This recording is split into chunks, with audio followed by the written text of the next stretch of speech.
Hey, I'm CNET's Rye Christ, and I'm standing next to the Frigidaire Professional 7-quart programmable slow cooker. Now, this is a very fancy-looking device. It's got this really classy stainless steel finish on the outside and these glossy chrome handles and this nice glass lid here. It's a very attractive-looking device. It looks good, and it's meant to sort of class up the humble slow cooker, and they've accomplished that. I give my kudos to the Frigidaire design team. It is a good-looking appliance.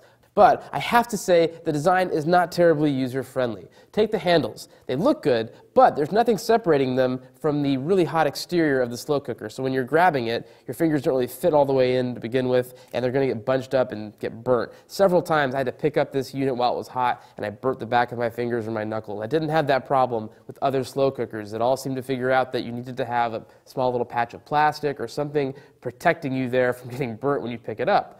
On top of that, this slow cooker just lacks a lot of the type of features we would look for in an upgraded unit, something you're paying more than 50 bucks for. This costs $99. That's a lot for a slow cooker, and it doesn't have a vent for a meat thermometer. It doesn't have locks on the lid so you can travel with it. There's no place to wrap the cord in the back. There's just a lot of things that are missing that I wish that it had. As for the features that the Frigidaire Professional does have, I'm not sure of when I would use them. For instance, take a look at the presets on the front of the machine. You've got low, medium, high, and soup modes.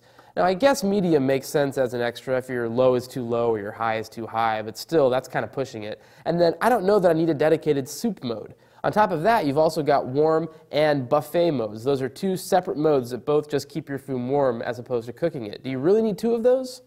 The bottom line is that this is a good-looking appliance that just doesn't really have a lot of depth. It doesn't have a lot of smart features or thoughtful design. It just looks nice. And it does basic slow cooking fine, but so does a $20 slow cooker. So you don't really need to splurge on this thing. I'd rather have that much more affordable slow cooker than this.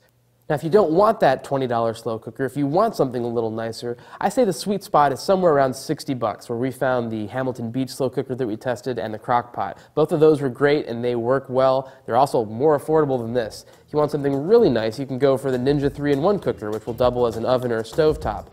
Got mixed results in our test, but it's worth a look. For CNET, I'm Rye Christ.